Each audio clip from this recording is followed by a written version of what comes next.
for the Troops 5 arrival, followed by an ILS approach to runway 1 at DCA. Around 8:15, the aircraft left 37,000 feet for an initial descent. At 8:39:10, Potomac approached, cleared the crew for the Mount Vernon visual runway 1 approach. At 8:43:06, the crew made initial contact with the DCA tower. The tower controller then asked if the crew could switch to runway 33. After a brief discussion between the crew, they agreed to runway 33. At 8:45:27, the autopilot was disconnected.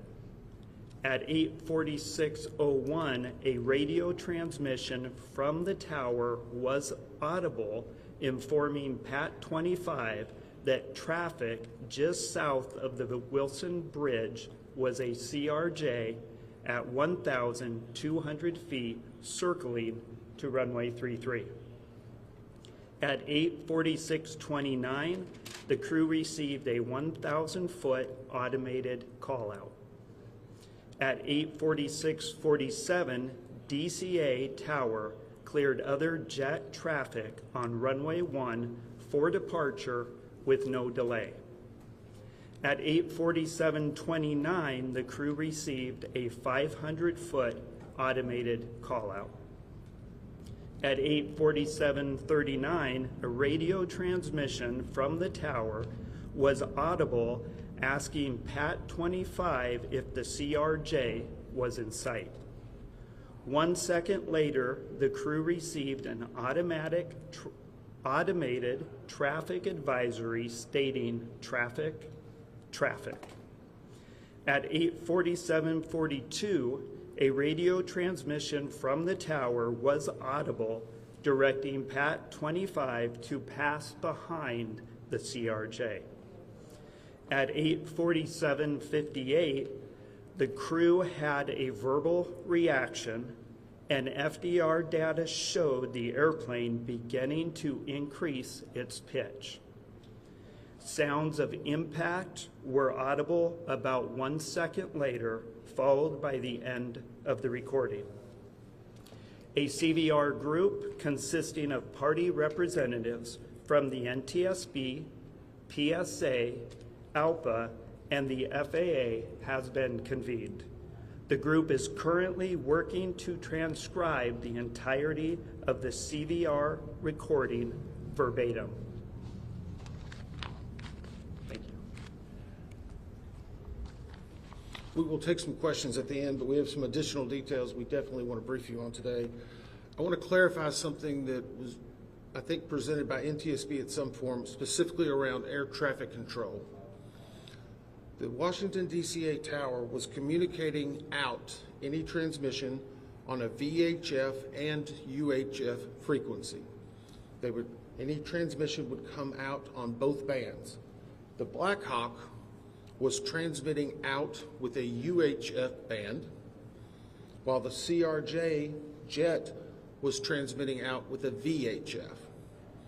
To put that in context, both the airplane and the helicopter would hear any air traffic control, but they would not hear the other aircraft or helicopter, conversely, if they were transmitting out. I bring that up because we are now working through the transcript of the air traffic control, and many people have heard online different recordings. Those do not contain the UHF radio transmissions. What they're hearing is the VHF recorded on certain software programs. As we synchronize the timing on that, we hope to be able to release it tomorrow. We do have it. We're working through the synchronization because the specific time will be very critical. Now, a few updates in regard to the Black Hawk helicopter. We can verify it was on a training flight that would utilize night vision goggles. We do not know at this time if the night vision goggles were actively being worn, nor what the setting may be. Further investigation should be able to let us know if that occurred and what factor it may play in the overall accident. We do know that and we announced the combination CVR and the flight data recorder was extracted last night from the aircraft. When it was brought to our lab and opened, there was a water intrusion. Again, this is not uncommon. If you recall in the CRJ, that cockpit voice recorder also had a water intrusion. It is going through the same process of ionized water until it's put into a vacuum oven. We still are very confident we will have that data. On the Black Hawk, we can confirm that we are looking into a priority air transport, and that's where you hear PAT, that on the prior day, PAT 11 was in close contact with a Republic Air flight. The Republic Air flight rejected the landing and did a go-around. The reason we are bringing this up is our data currently shows there was over 1,000 feet of separation between those two aircraft. 1,000 feet is a good safety barrier. Obviously, the pilot made its own decision in rejecting the landing. We just wanted to bring that fact out. It will be considered in the overall evaluation of this accident. So now let's go on to controllers.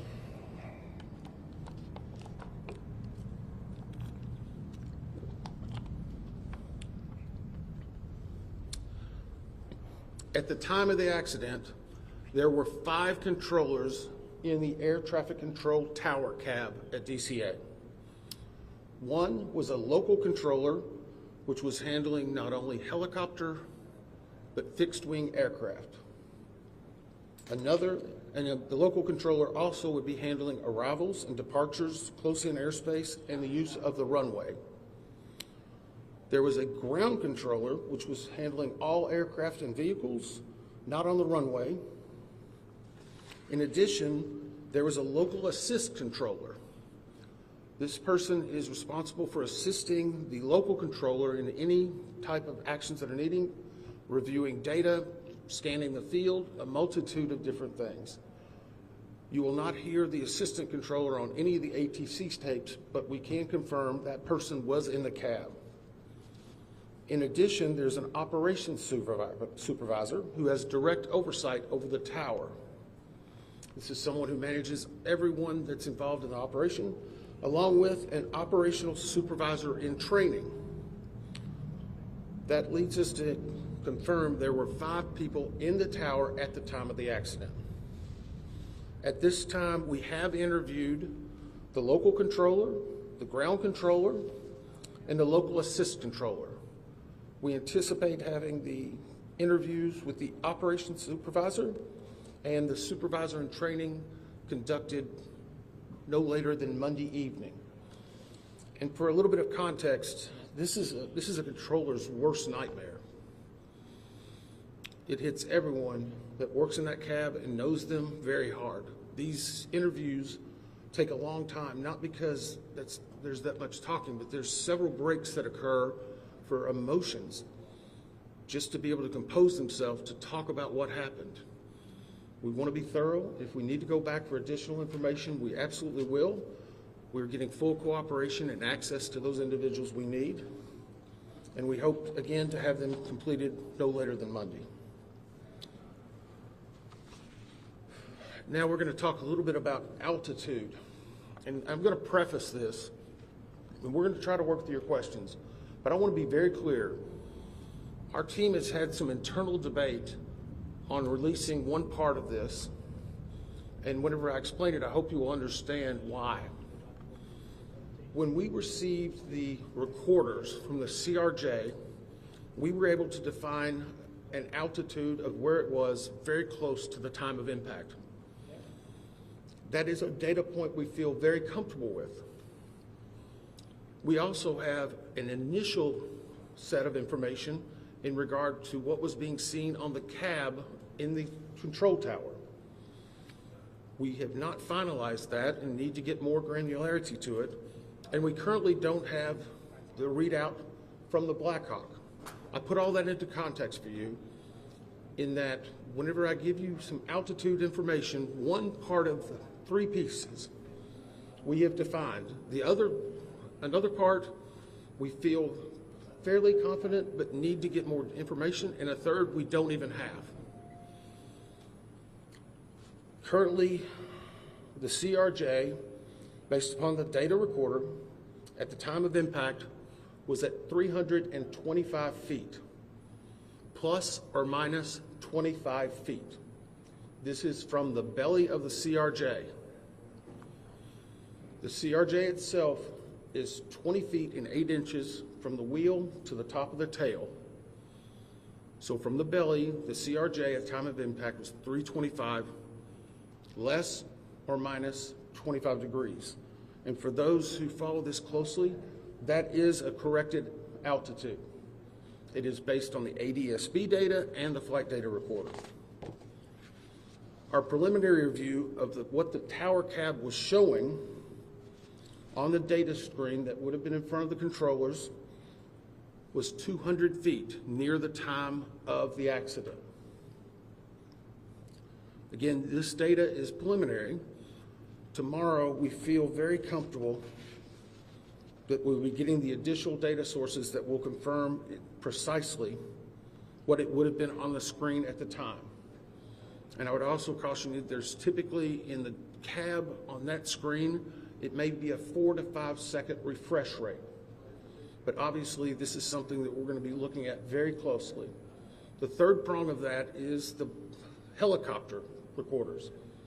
Between those three, whenever we have those data points finalized, we feel that we'll be very comfortable in saying exactly what altitude this occurred at. And I know that's been a lot of speculation. You may have a few questions on it, but I want to caution, we're trying to give you what information we have and we verified at that time. With that, we'll take some questions. Just one second. Ma'am? Claudia from the AP. So you said that the altitude, and the recorder recorded the altitude of the CRJ. Was it trying to pull up before the collision? Is that what you were saying? The question was the altitude that was read from the NTSB and the voice recorder, was it trying to pull up? I can tell you at one point very close to the impact, there was a slight change in pitch, an increase in pitch. That is something that we will get you more detail on, but it was an indication of an increase in pitch. Thank you, Todd Grady, Triple with Fox. So are you also saying that there was a 100-foot discrepancy between what the air traffic controller was seeing on the screen in front of them and what the height, the altitude of the plane? There's a 100 feet difference? So the question is, was there a 100 feet difference between what we found the plane to be operating at and the air traffic control tower? I'm saying the initial data we have on the control tower cab says 200 feet would have been visualized. This is a fairly good estimate, but it needs to be finalized. I shouldn't say estimate. It's a fairly good initial read.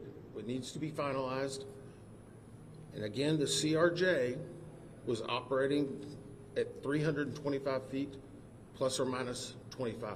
And how common is it that the two aircraft would be operating on different frequencies with the same control tower? The question is, how common would it be that the two aircraft would be operating on separate frequencies? It is completely common. Military operates on one frequency, civilian on another. We're just trying to clarify that because you're only reading something or hearing some things online, so we're trying to get out and dispel some myths. Yes, sir. Mr. Edmund, Dave Ronald with DC News Now. At this point, you've given us the CRJ, but can you speculate on the altitude of the PAT at this point? We cannot the question is, can we give any information on the altitude of the PAT? We cannot at this point. Obviously, an impact occurred, and I would say when an impact occurs, that is typically where the altitude of both aircraft were at the moment. But again, whenever we have the data from the recorder, we will be able to give you more specific. And just to follow up, if I may, sir, there have been reports, can you comment on reports that PAT may have flown above its max limit for that airspace? So the question was, can I comment on reports that PAT may have flown above its max limits? No, because I haven't heard that. And I don't try to look at the media that much. So by not saying that, I'm not denying, but I just haven't heard it. We haven't discussed it. I'll ask the investigator in charge. Do you have any information on that? Yeah, I can provide just a little bit of context. The PAT 25 was within the lateral boundaries of a helicopter route. The ceiling of that route was 200 feet. As Member Inman said, we have not got the data out of the FDR for the Black Hawk at this time, but that's what we know. Okay, we're gonna go down here. David Kaplan with Fox 5 here in DC. You mentioned as you walked through the timeline that there was a broadcast over the cockpit of traffic. Can you talk about what indications, if any, you had that the plane's anti-collision system was working? It's my understanding that that broadcast goes out if the system has been activated. Can you comment on what you've learned about the anti-collision system? The question is about the traffic that was heard on the cockpit voice recorder. I can say this, we're defining what is inside of each system and what they were outputting. Because of the unique nature of military aircraft, we need additional specialization, which we have. But for right now, we're trying to present you with what we've heard, so we need further information to be able to find why it was indicating traffic.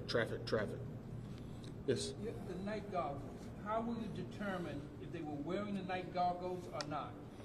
Question was, how will we determine if they were wearing the night vision goggles or not? Part of that will be based, and we already know during the extraction of the bodies, how they were presented and what was around them. I can say that impact was very significant. And so it will take additional analysis of their helmets, the attached areas. We're looking to find if the night vision goggle bags, whenever we extract the aircraft, are they empty? Are they found in the debris field? There's a lot of different variables we need to find out before we determine that. Yes? Thanks, Chase Williams with Fox Business. I know that it was 4 minutes before impact that there was a runway switch. They switched to 33.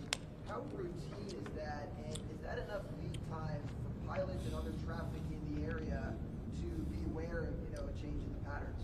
Okay, so the question was in regard to, and the term you used was runway switch.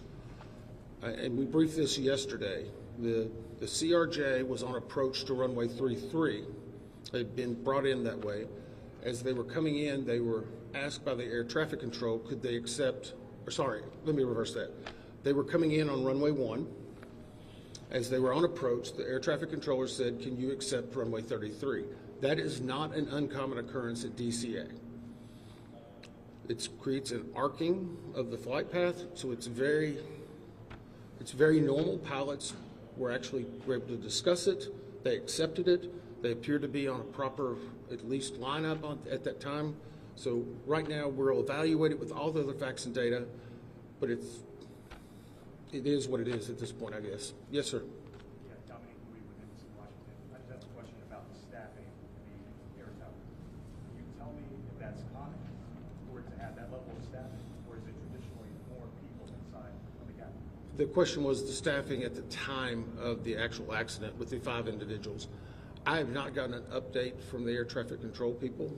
I know the primary thing we wanted to get was exactly that, and there's been discussions because, again, typical can change based on the day of the week, the time, the weather. So we will not categorize anything as typical right now until we can present it in a better fashion. Yes, sir. Eric Gilchrist with NBC News. If I heard you correctly, you said that the tower was able to see the airplane at 200 feet. The tower instruments read at 200 feet. Did it not read where the helicopter was at the same time? The question was, it was reading the airplane. Could it not read the helicopter? It could read the helicopter. And the reason why I'm saying it could, and this is again getting into more specific information, The definition that's needed for us to evaluate that further will be downloaded tomorrow. Do you want to answer a little bit on how those control towers, or I'm happy to continue. Okay. Those monitors obviously assimilate different pieces of information. So our initial read was showing that. We're giving you the 200 feet as indicative of the CRJ. I don't want to speculate specifically on the Blackhawk. Sorry, it's reversed, right? Come on. So, as previously stated, we know that the FDR and data provided indicated that the CRJ was at 325 feet, plus or minus 25 feet.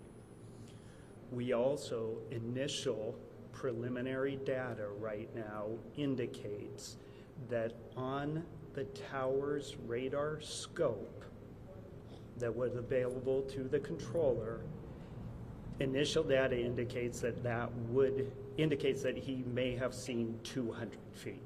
That needs to be verified. Our ATC group is working it. We will have more data available, but those are the initial indications. And no indication for the Blackhawk on that screen at that same time? The data that I'm talking about, the 200-foot data that would have been available on that radar scope, that was the Blackhawk. The 325-foot that we've given you is ADSB data, FDR data, other data combined to get an accurate altitude of the CRJ, 325 plus or minus 25. The radar data, where that helicopter is down at 200 feet, it has less fidelity. So our team is looking into that, but I think it's important to note that this is a complex investigation. There's a lot of pieces here. Our team is working very hard to gather this data, make sure we, as Member Inman has said, understand why this happened. Sorry, Bryce, can I just... Hang on, I'll call on people. Yes, ma'am. Can you just confirm what your colleague just said, that the CRJ was showing at 375 feet and Blackhawk was showing at 200? So the question again, and I'm going to try to say this one more time. The CRJ, at the time of impact, based on ADSB data and the voice and the data and the flight recorder, shows that that airplane was positioned at 325 feet plus or minus 25 feet. On the radar scope in the cab, our preliminary review shows that the Blackhawk helicopter would have visualized at 200 feet. It's not as defined. That is preliminary. We will get more significant information. We wanted to present the 325 plus or minus because we knew that. We have good certainty with it, but without presenting it with the radar scope information or with presenting that, it could cause some conflict. So I'm going to be very careful to make sure we still have a lot more work to do. These are one of thousands of data points and will be hundreds of thousands of pages. We're trying to release the information as we know it and make sure we're giving the best information that's accurate and learning from it. Yep. Reagan, yesterday you talked about spending time with some of the victims' families. Can you describe any sort of update today with them? Well, the question is about spending time with the members' families. Yeah, I spent several hours with them today. There's more, there's some new, there's some that have been there for 3 days. There's some that want to give us hugs. There's some that are just mad and angry. They're just all hurt, and they still want answers, and we want to give them answers. And the most devastating thing, I guess, today was they watched the news last night. They know their loved ones are recovering. So they're thinking, is it going to take longer? Am I not going to find my loved one? How will this affect it? That's hard. I mean, it's horrible. It's horrible. And no one should suffer this. So yeah, it is hard on them. They have a lot of questions. They haven't been through this. Unfortunately, we have a lot of experts. We've done 1,000, but that doesn't mean it's not completely new to them. What's really horrible, though, is that these things are happening. You know, I keep a challenge coin. Whenever I first got to the NTSB, they asked, you know, it's a challenge coin you hand to people as a sign of gratitude and respect. The front of it has the seal and name. I said, what do you want to put on the back? This was on the front door of our training center where the TW-800 was for many years. From tragedy, we draw knowledge to improve the safety for us all. That's what we're doing right now. We're dealing with tragedy, but we need to improve safety. We need 200 plus recommendations fixed. We need people to take action. Unfortunately, at some point, all of you are going to be gone. We're still going to have the investigation open. We're going to make recommendations. We go to East Palestine, a community that gets devastated. Still nothing's happened. We have several hundred recommendations open for aviation. You want to do something about it? Adopt the recommendation of the NTSB. You'll save lives. Get off and do something. I don't want to have to meet with another set of those parents like that again. Not fair. Could be your family. Sorry, I didn't mean to take it out on you. It's just hard. Sorry. Yeah. I have two, and I just want to follow up because I want to make sure I understand the elevation question correctly. The flight data recorder on the CRJ is showing 325 plus or minus 25. That's correct, right? The question is, and I apologize, I've said this 3 or 4 times, on the CRJ, the flight data recorder that has been localized from the ADSB data and other is showing the time of impact. It was at 325 plus or minus 25 feet. Okay. The 200 feet inside of the air traffic control cab was for the helicopter. Is that The question again, the preliminary data that we have not validated yet and are still trying to verify was that the radar scope was showing the helicopter at 200 feet. Now again, you can have, we're not saying plus or minus because we don't really know that. It's not as granular. We will have the exact data set tomorrow evening. We knew you would have some questions, so please be responsible in reporting this. We need more info, but we know that some of that information is coming out and we're trying to provide it. No more. Sorry, I've answered the same question several times. Sorry. Go ahead. This is just a clarification point on this topic. I understand what the radar scope in the ATC cap was showing and what the black box showed you from the CRJ. I guess the question is, what would explain the discrepancy, which appears to be 100 feet, when clearly they hit each other? So the question is, what would explain the discrepancy? That's what our job is to figure that out. That's what we're doing. That's the reason we're giving you information to dispel some information that may be out there. We're the gold standard across the world because we tell the facts. And sometimes we have to give a little bit something preliminary so that you don't have an improper picture. That's what we're trying to do. Thank you. Thank you very much. Thank you. the 4 to 5 second delay that you described? Where was that?